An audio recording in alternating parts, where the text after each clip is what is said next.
Hey, welcome to our first lecture on articulations, or also known as joints, which of course are the connections between bones that are going to create stability while allowing movement. Now, when we're talking about joints, there are three functional ways we can describe them. They can be definitely movable, like this elbow joint right here. Kind of movable, like this intervertebral disc, this cartilaginous joint between vertebrae here, and not at all movable, like this squamous suture up here. So those are three functional classifications of joints. Now, I can also classify joints structurally by looking at what's in between the bones. If there are collagen fibers between bones, well, that's going to be a fibrous joint. So again, our suture, which was immovable, that is a fibrous joint as well. Now, if there's cartilage between the two bones, like in this intervertebral joint here between the two bodies of the vertebrae, that is going to be a cartilaginous joint. And then finally, if there is synovial fluid between the two joints, well, then we're going to have a synovial joint. So our elbow joint here is an example of a synovial joint. So I've got three functional classifications and three structural classifications of joints. And then what I'm going to do is talk about the different types, as well as put these joints together, combine the functional and the structural ideas. Okay? All right, fibrous joints. In fibrous joints, bones are held together strongly by collagen fibers. That's going to make them immovable, either like totally immovable or relatively immovable. Three great examples of fibrous joints are our sutures, which of course are found between our skull bones. These other joints called syndesmoses. So this is a syndesmosis. Look at all the fibers between the radius and the ulna here. And also gomphoses, which are the joints between a tooth and its bony socket. So let's look at all three of these. Sutures are immovable, fibrous joints between skull bones, connecting skull bones. I see my sagittal suture here between my parietal bones. I see my lambdoid suture between my occipital bone and my parietal bone. I see some little sutural bones as well. So these are sutures. Sutures are really strong. So we're making them so strong we cannot move them. We're sacrificing mobility for stability. Okay? So those are my sutures. Quick note about sutures. We did not always have them. So in the infant skull, like between the frontal and parietal bone here, I don't see a suture. Instead, I see a membrane-covered gap.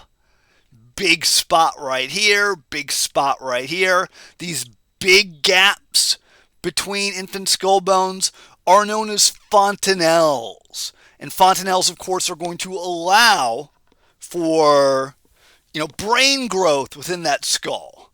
If we have the sutures form prematurely, that is going to limit brain growth. All right, let's move on to gomphoses. Gomphoses are immovable fibrous joints. The word gomphosis means like nailed down, like nailed or bolted. So a gompho means nail, so a gomphosis is nailed or bolted down. So teeth are not moving. Teeth are locked in to the neighboring socket in either the mandible or the maxilla. And the fibrous connection linking the tooth structure to the bone structure is this thing known as the periodontal ligament. periodontal around the tooth. So it's right in here. All these little lines in here collectively represent the periodontal ligament. So that is a gomphosis, another fibrous joint. My third type of fibrous joint is this syndesmosis. A syndesmosis is a slightly movable fibrous joint, typically between two parallel bones. And then ask yourself where we find two parallel bones, and that's easily visible in our lower leg. Here is the tibia, here is the fibula. There is a syndesmosis between them, like the distal joint between these two bones. The connection, the fibrous connection in a syndesmosis is often referred to as the interosseous ligament. The interosseous ligament. Now, if something is true of the lower leg, it is typically true of the forearm, okay? Of the forearm.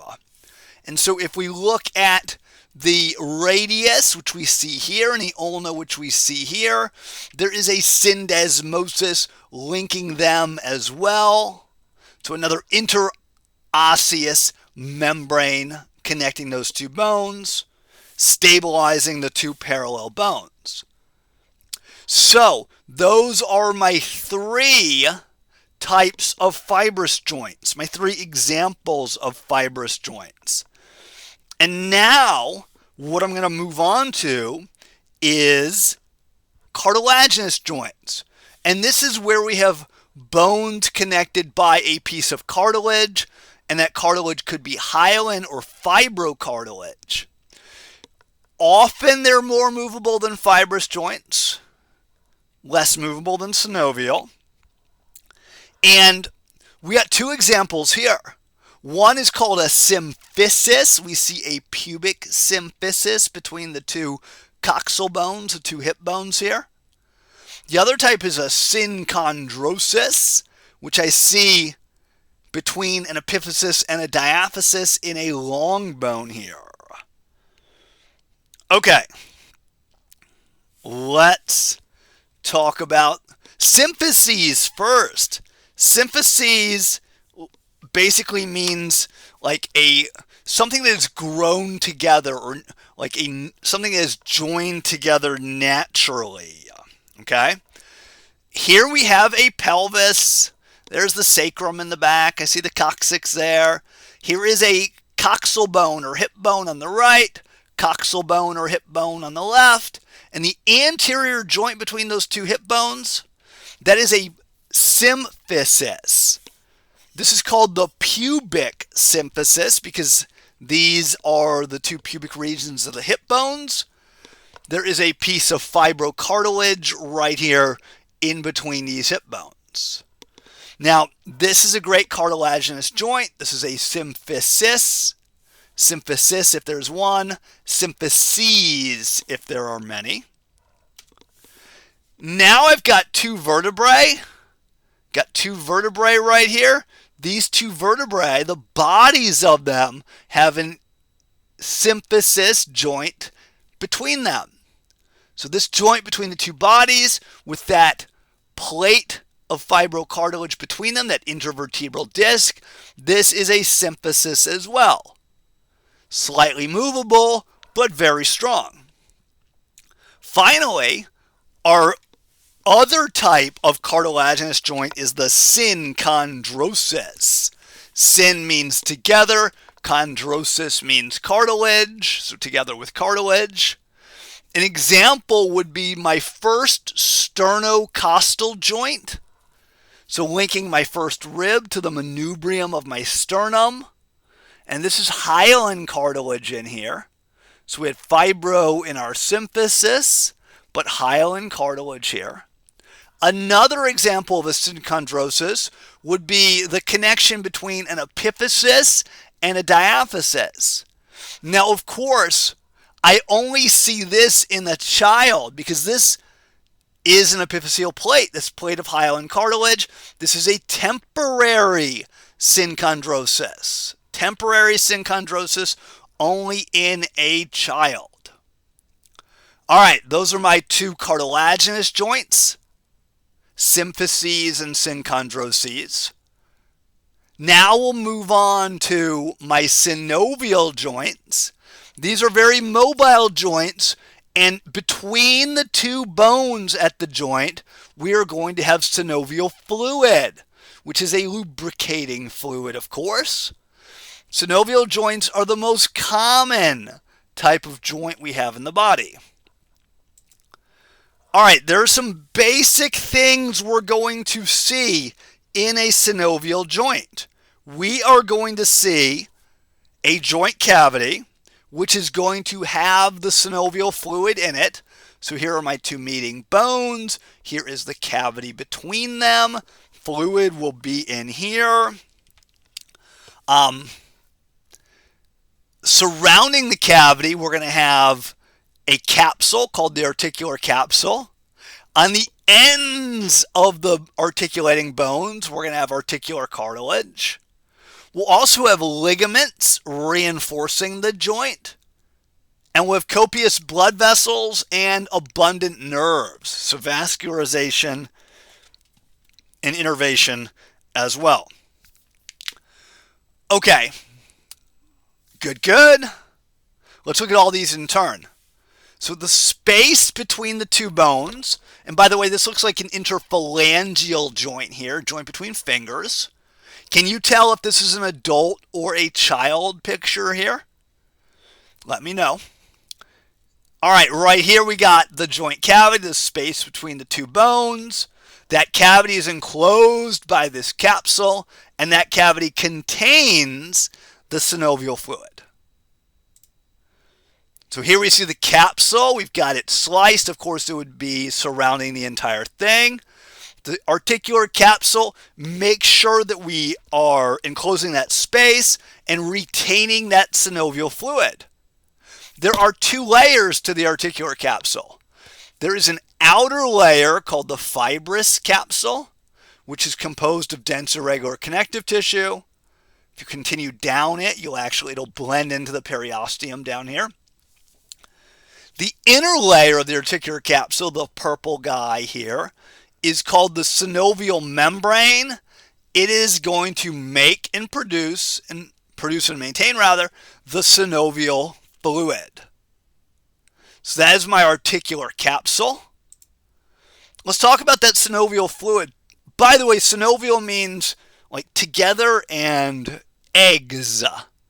Because someone thought it resembled like the whites of the eggs, which makes sense because that egg white, if you crack an egg and you touch the egg white, it is kind of slippery, which is good for lubrication.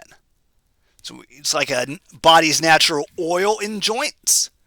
It also acts as suspension fluid, so it's doing some shock absorption, and it is going to be involved in transporting things between the joint cells. So the green here is the synovial membrane.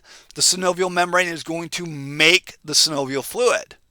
And the more movement you do, the more synovial fluid you are going to make. So, movement is good for your joints. Motion is lotion, is what they say. And one of the reasons behind that is because you are making more synovial fluid. All right. On the opposing surfaces of the bones at the joint, we've got a hyaline cartilage layer. The hyaline cartilage layer, each of these little pieces is called articular cartilage. This can get degraded as you get older and you start to get arthritis in your joints. Cartilage here, it's strong, but it's still pliable. It's still flexible and squishable. Good for shock absorption. So hyaline cartilage, of course, with its beautiful collagenous matrix, chondrocytes hanging out in lacunae. All right, what else we got? We got ligaments. So I do see some ligaments here. I see my patellar ligament right there. And I'm going to see my anterior and my posterior cruciate ligaments as well. Now, a ligament is a band of dense, regular connective tissue. Sorry for that little typo right there. Dense, regular connective tissue. So lots of collagen fibers linking the joints to linking the bones together really nice and strongly. All right, what else we got going on in these synovial joints? Well, we're going to have a lot of innervation, meaning a lot of sensory neurons are in joints, letting the brain and the spinal cord know about where the limbs are and what the limbs are doing. So there are a lot of sensory nerves, sensory neurons in our joints. And this is crucial for this awareness we have called proprioception. This is our body's awareness of what position our joints are in. It is crucial for balance, crucial for movement. So proprioception, the body's sense of limb and joint awareness, position. Like you don't need to look at your knee to know your knee is bent. And proper proprioception is really important for proper balance and the ability to move smoothly. All right, a lot of blood vessels in our joints too. Crucial for just the basic joint health. We got to bring nutrients, take away waste, bring oxygen, take away carbon dioxide.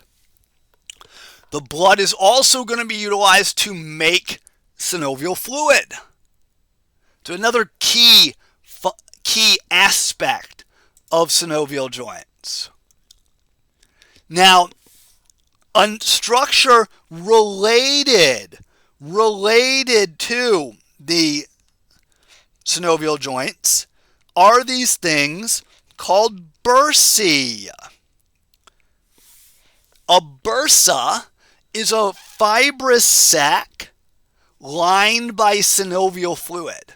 So a bursa it's basically a dense irregular bag, and then inside that bag we're going to find synovial fluid. And we're going to put these bags of lubricating fluid between things that could rub against one another. So there are a lot of structures that move when you move at a joint, and we don't want skin to rub on bone, or muscle to rub on bone, or muscle to rub on muscle, or tendons to rub on bone. So what we do is we stick these bags of synovial fluid in between these guys to provide a lubricating structure that prevents any, undue friction. So this is the knee here. I see several bursae in the knee. The knee has about a dozen bursae, and we see some right here. We got one in front of the patella, between the patella and the skin around the knee. Got a bunch of different bursae visible here. Bursae in our elbow, bursae in our hip. We have bursae all over the place. How many bursae do we have overall in the human body? Something like 160 or so. That's a lot. Now, what else could this bag of synovial fluid, besides a reduction of friction? It can also be like a little airbag, a little cushion, a little liquid cushion bag. So shoulders, elbows, knees, hips, feet, butt has bursae as well. We just said feet. Speaking of the feet have these really long tendons extending from muscles in the leg down to structures in the foot. And we don't want these really long tendons to rub on neighboring structures. So we have these special bursae that wrap around them. These special bursae that are, going around a long tendon like this are known as a tendon sheath. All right, so that is pretty much it, like the basic anatomical features of synovial joints. I want to talk about how synovial joints can move in different planes. And so recall that if we have a person like this lady here in anatomical position, she's got 3 planes that she is in, that she has like cutting through her. This is the transverse plane here. This is the frontal plane here, and this is the sagittal plane here. So you can move in these planes. Imagine that you are standing. This is you standing, bum, bum, bum, and your arms are down. And then you bring your arms out to the side. You just moved your arms in the frontal plane. If I look at you from the side and your arms are out like you're a zombie walking, doing a zombie walk, your arms are now have been moved in the sagittal plane. And if you're moving crosswise, you're moving in the transverse plane. Now, a uniaxial joint, of course, uni, can only move in one plane. A biaxial joint can move in 2 planes. And a triaxial or multiaxial joint can move in 3 planes. Okay. Uniaxial joints, like we just said, allow movement only in the sagittal plane.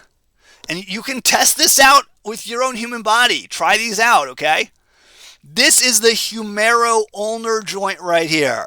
In other words, it is our elbow joint. And our elbow joint only allows movement in the sagittal plane. Ditto for our interphalangeal joints, for example, between our finger. Also true for our tibiofemoral joint, which of course is at our knee. So these are all uniaxial joints. Biaxial joints are found in your knuckles. So make a fist, and if you make a fist and you see your knuckles, those are the metacarpophalangeal joints, 2 through 5 right here. These are biaxial joints. If you were in lecture with me, you've seen my demonstration of my 2 ways to say goodbye with these joints. My artistry is probably not good enough to draw my 2 ways of saying goodbye. But these joints can move in the sagittal plane as well as in the frontal plane. Sagittal and frontal plane, but not transverse. So these are biaxial joints. And it's true of my knuckles, which are my metacarpophalangeal joints, but also true of my foot knuckles. I don't know if foot knuckles is a word, which are my metatarsophalangeal joints. Okay, finally, for the tri or multi-axial joints, the hip joint is an example. And of course, the hip joint is between the femur and the acetabulum of the hip bone. And so that is called the femoroacetabular joint. And if it's true of the hip, it's also true of the shoulder. And our shoulder is technically our glenohumeral joint.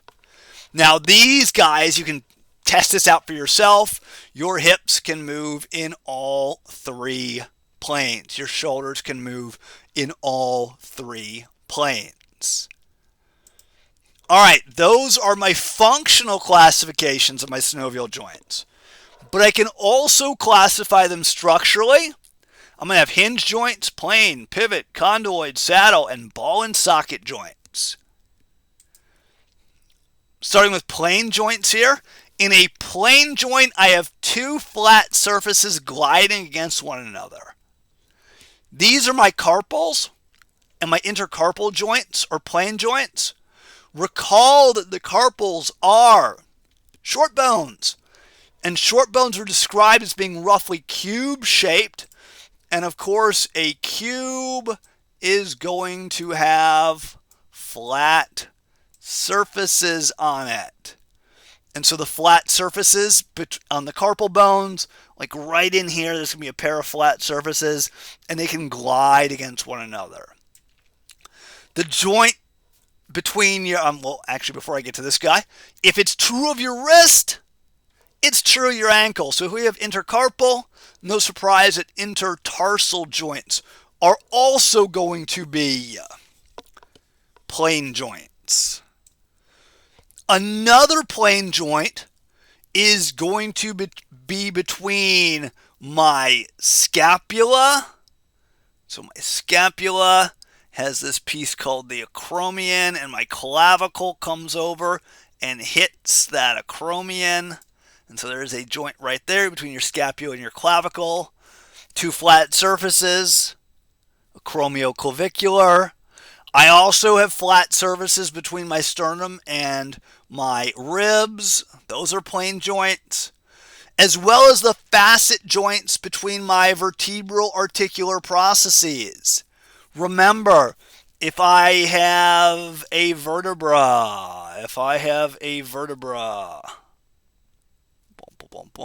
making an ugly vertebra right here, lumbar vertebra. Going to stick another lumbar vertebra above it. Boom, boom, boom, boom. Two lumbar vertebrae. I know they're ugly. Got a disc between them. And this right here is an inferior articular process. This is a superior articular process. And they are meeting at a plane joint right there. All right, cool. That's plane joints. Hinge joints look like a hinge. Hinge joints are my three uniaxial joints. Remember the elbow, the knee, and the interphalangeal joints. They were all uniaxial joints. And hinge joints are uniaxial joints. They are going to flex or bend and extend or straighten, and they're only moving in the sagittal plane. Now I've also got pivot joints. These are joints that are going to allow for rotation. Just rotation. Like in this picture here, what two bones do we have? Well, this bone is my atlas, my C1. This bone is my axis. And we know the axis has this guy right here called the dens. And the atlas spins on that axis. So this joint between the atlas and the axis is called the atlantoaxial joint. We just taken the word atlas and axis and smushed them together. Also the proximal radial ulnar joint. That is another rotating joint that we've got. So pivot joints rotate. Then we got condyloid joints. The way to remember condyloid joints is that they're kind of like ball and sockets, but it's more like a football than a baseball or soccer ball or basketball. It's more like a football in a socket. And the condyloid joints, they are my biaxial joints. So remember the knuckle joints were going to be biaxial. They're biaxial because they are condyloid. So metacarpophalangeal joints, 2 through 5 right here, as well as the metatarsophalangeal joints. So the knuckles on your fist and the knuckles on your foot. Okay. Almost done these joint types. Now we got saddle joints. Saddle joints, one nice location is between the trapezium and the first metacarpal. So this is called a carpo-metacarpal joint because it's between a carpal bone, a wrist bone, and a palm bone, a metacarpal bone. So this is a carpo-metacarpal joint. This is my first one because, of course, thumb is number one. And in this joint, I got two saddle-like surfaces that are going to be kind of like perpendicular to one another, and they're going to fit together. This is a great example of a saddle joint. Another saddle joint is between my sternum and my clavicle, where the manubrium of the sternum meets the clavicle. All right, finally I got my ball and socket joints. And my ball and socket joints are my two multi-axial joints. My glenohumeral joint, which I see here, aka my shoulder joint, as well as my acetabulofemoral joint, aka my hip joint. So those are all my structural classifications of my joints.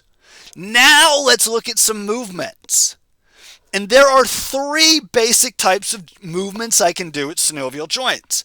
I can do gliding movements, rotational movements, and angular movements. Gliding movements happen at plane joints. So two flat surfaces in my carpal bones can glide against one another. Here I have a pair of cervical vertebrae. Here is their superior articular facet meeting an inferior articular facet. Two guys right here, two flat surfaces that can glide against one another. So plane joints are capable of gliding movements. Rotational movements can happen at pivot joints like the atlas and the axis here, the atlantoaxial joint, but also at ball and socket joints, and even within the vertebral column, as we can think about, like, twisting your torso left and right. As far as the ball and socket rotational joints, the shoulder, if you look at the way this guy is moving from his forearm rotated laterally to rotated medially, we are rotating that humerus. We're spinning that humerus. Try this out for yourself. We can also spin the hip in our hip socket and do some rotation at that femoroacetabular joint too. All right, special rotational movements are happening at the radioulnar joints. So if I am supinating, I am turning my palm up. Notice that the word up is hidden in the word supination. Her palm here is supinated because her palm is up. She's holding a bowl of soup in a supinated palm. And so if you put your palm in a palms up position, it has been supinated. If you're rotating the palm down, that is pronation. Like if you were pouring a cup of coffee, you are going to have a pronated hand here. So this is a pronated hand. This is a supinated hand. And there is a rotational movement happening between the radius and the ulna there. All right. Angular movements, of course, are going to change the angle of a joint. Angular movements can occur in the sagittal plane. That's either flexion, which is a bending, or extension, which is a straightening. They can also occur in the frontal plane, and we call that abduction and adduction. So extension is a straightening, and the definition of extension means we are going to increase the joint angle.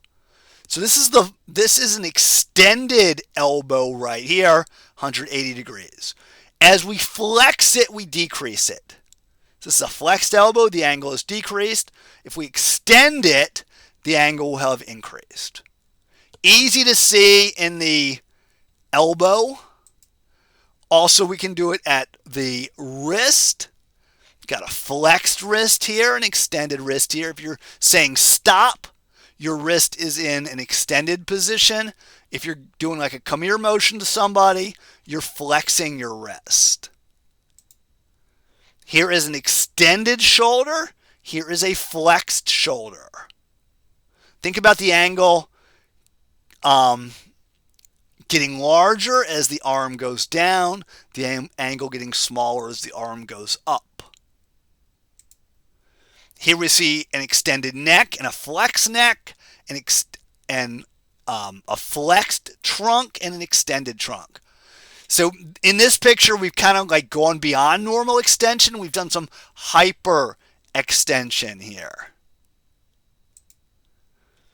Now, last examples of extension and flexion. This is a flexed hip. So the angle here has decreased, and this is our extended hip. In this gentleman, we've got the flexed knee and then the extended knee. So flexion and extension are both in the sagittal plane. They are going to be either an increase or a decrease in that joint angle. Now, abduction takes a body part away from the midline. So abduction, it's like you're stealing your arm away from your body. Adduction, you are adding it back to the body, bringing it back towards the midline. So here, if she takes her lower limb from this position and brings it back, that is adduction, and this is abduction. In this person right here, this right eye, their right eye is abducted because it's away from the midline, and their left eye is adducted. Here we have a pair of abducted wrists, and here we have a pair of adducted wrists. And that is it for our movements. That is it for our lecture on articulations. Knocked it out in less than 40 minutes. So that is just beautiful. I'm so happy about that. So I will see you guys next time as we start talking about the nervous system. As always, I look forward to hearing the questions that you have. Questions and comments. Welcomed and encouraged, and I will see you guys next time. Bye-bye.